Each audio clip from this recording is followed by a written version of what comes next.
Assalamualaikum warahmatullahi wabarakatuh. Di episode kita kali ini, di mana Madu Ben yang mulai emosi terhadap Gopi, yang dimana Gopi yang meminta Madu Ben untuk tidak menyimpan foto Radha di rumah ini. Namun Madu Ben pun berkata, jika aku tidak boleh menyimpan foto putriku Radha di rumah ini, sebaiknya aku pergi dari sini. Lalu Madu Ben pun bertindak seperti berjalan menuju pintu. Namun sepertinya Gopi hanya berdiri diam saja. Kini Kokila mencoba untuk menghentikannya dan mengatakan, kamu bisa menyimpan foto itu di kamarmu, tapi tidak memaksa mereka untuk mengingat Radha. Lalu Madu Ben pun berkata, aku akan menghukum diriku sendiri karena telah menyakiti kalian semua.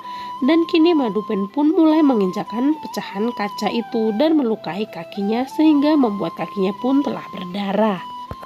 Sontak membuat Gopi pun terkejut dan memanggil ibunya.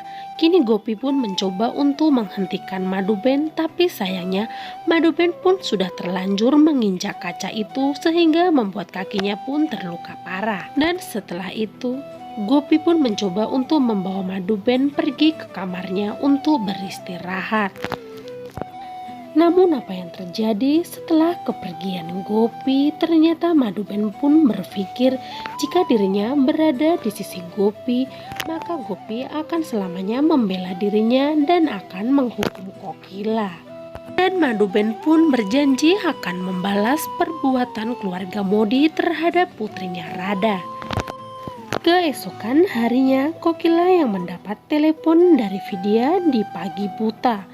Begitu juga dengan Gopi yang mendapat telepon dari Vidya. Bahkan Jigar pun juga seperti itu.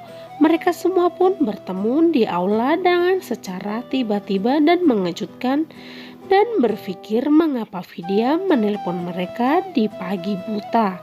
Kini Jigar pun mengatakan ketika dia meneleponnya kembali, namun telepon itu telah dimatikan. Lalu Kokila pun mengatakan pada Ahem jika mereka semua akan pergi dari sana dan dia harus berada di sekitar rumah Gaura. Dan jika perlu langsung masuk ke rumah Gaura. Sementara di sisi lain terlihat Gaura yang merasa senang karena dirinya lah yang telah mengerjai keluarga Modi di pagi hari dengan menggunakan ponsel Vidya dan berpikir jika dia adalah yang terbaik dan sekarang pasti keluarga Modi akan melihat balas dendamnya. Sementara di sisi lain di keluarga Modi yang terlihat begitu ramai dan sibuk karena mencoba untuk menghubungi Vidya namun tidak ada sautan dari sana. Kini Kokila yang meminta kepada Gopi, Ahem, dan Jigar untuk secepatnya datang ke rumah Gaura. Dia takut jika terjadi apa-apa dengan Vidya di sana dan kita tidak mengetahui apa yang terjadi. Sementara Madu Ben yang mendengarkan percakapan semua orang itu pun berpikir jika dirinya akan memulai rencana jahatnya untuk merusak keluarga Modi.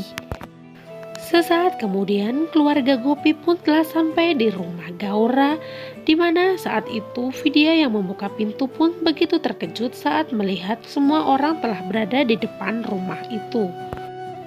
Dan langsung tanpa basa-basi Kokila pun bertanya kepada Vidya, ada apa kamu menelpon kami semua sehingga membuat kami begitu cemas terhadap dirimu.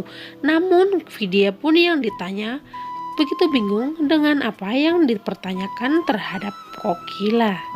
Sementara Gaura yang merasa telah mengerjai keluarga Modi tersenyum senang melihat semua itu karena berpikir jika Mira melihat adegan ini pasti dia akan cemburu melihat semuanya. Dimana yang bisa kita lihat ternyata memang benar Gopi begitu khawatir terhadap Vidya. Dengan begitu kepanikan terhadap keluarga Modi, tiba-tiba Gaura pun mengembalikan ponsel Vidya dan bertanya kepada Kokila, bagaimana dengan gaya undanganku? Sehingga membuat Kokila pun berkata, ternyata dirimulah yang membuat drama semua ini. Dan setelah itu Gaura yang meminta Mira untuk menjamu tamu mereka ini. Namun sepertinya Mira pun telah memberikan itu semua terhadap Durga dan meminta Durga untuk membawakan air untuk mereka semua. Namun Safran hanya diam saja saat mendengar ibunya disuruh-suruh oleh Mira. Sementara Gopi pun yang meminta Mira untuk berperilaku dengan orang tua yang lebih baik. Namun Mira pun berteriak, "Ini rumahku dan itu keinginanku." Dan setelah itu Gaura yang memberitahu Kokila bahwa menurut ritual keluarganya, mereka yang merawat hewan selama 9 hari Navatri dan kemudian akan mengorbankannya. Kali ini Vidya mendapat kesempatan untuk menyembelih kambing, sehingga membuat Vidya pun terkejut dan mengatakan, "Aku tidak akan melakukan itu." Lalu Gaura pun berkata, "Kamu harus seperti yang aku janjikan kepadamu." Kemudian Kokila berkata, "Vidya tidak akan." Argumen mereka pun dimulai. Kini Daram yang meminta Kokila untuk tutup mulut. "Kalau tidak, kamu akan mendapatkan serangan jantung pada usiamu ini." Berbeda dengan Safran yang akhirnya mengganggu dan mengatakan bahkan Gaura telah berteriak. Daram yang memintanya untuk diam, "Kalau tidak, kamu akan mematahkan gigi-gigimu." Kini argumen pun terus berlanjut sehingga membuat semua orang pun menjadi memanas. Cukup sampai di sini episode kita kali ini. Nantikan episode selanjutnya dan jangan sampai terlewatkan dengan alur ceritanya. Akhir kata, Mbak Yu pamit. Wassalamualaikum warahmatullahi wabarakatuh.